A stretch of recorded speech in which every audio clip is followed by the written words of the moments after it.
Thailand 2020. A salute borrowed from movie Hunger Games and symbolizes protesters' 3 demands. Hong Kong 2019. Protesters asking for the government's response to their 5 demands. From the use of helmets, umbrellas, secret chat groups to the way activists distribute resources, the 2 pro-democracy protests share striking similarities. And activists from the 2 places do feel connected in some ways. As tens of thousands in Thailand defied a ban on gatherings and turned out to protest, activists in Hong Kong voiced their support. Hong Kong people stand with Thailand, just like how people in Thailand stand with Hong Kong in 2019. Thai people in Thai is also a place that really inspire Hong Kongers a lot to continue our fight for freedom. More freedom and democracy, a goal that both protest movements share. Both are also contending with political repression. In Hong Kong, it's the Chinese Communist Party tightening its grip on the semi-autonomous city. In Thailand, it's combined power of the military and the monarchy. The bond between protesters is further strengthened by the so-called Milk Tea Alliance, which also includes Taiwan. The online coalition got its name because the drink is popular in all 3 places. We have the Milk Tea Alliance between Hong Kong, Taiwan and Thailand, in which we all long for democracy. So we want everybody here to support Hong Kong as well, because Hong Kongers are facing violence not much different than us. Rallying in solidarity, protesters in Thailand are lighting up hope for themselves, as well as their counterparts more than 1,000 kilometers away.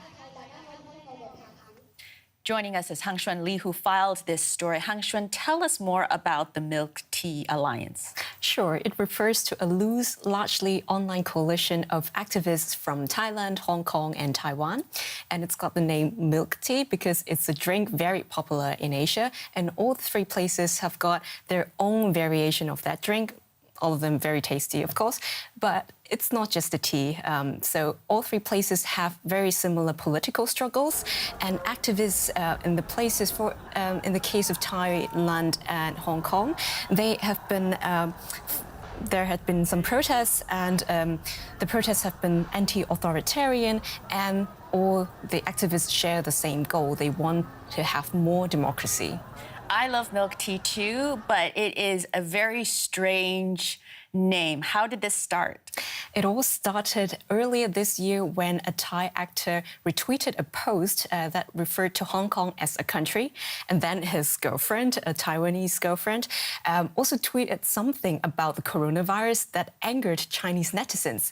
So online users from China or both started to troll and flooded social media platforms with pro-Beijing posts. So to fight back, some Thai netizens started to use some memes, very quick-witted memes with hashtags, and one of them was Milk Tea Alliance. And that quickly got a lot of echoes, and instantly people from Hong Kong and Taiwan had been joining this movement and posting created even more memes. And so it all started as a joke, but then it became a real bond among the activists. I mean, how tangible is this alliance? So things are happening on social media, but to what extent are protesters in Hong Kong and Thailand supporting each other?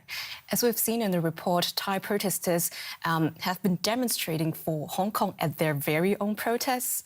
And in the meanwhile, Hong Kong activists have also tried to help their counterparts. Over the weekend, there had been an online petition at change.org that was initiated by Thai protesters. And the website has been instantly blocked by the Thai government because it's sensitive. And so after reading the news, Hong Kong activists have campaigned online and asked fellow Hong Kongers to help sign the petition for Thailand. And also signs like Stand with Thailand, refugees can be seen in Hong Kong. as well. That's very interesting. To what extent is there going to be an impact when we look at these transnational protest movements?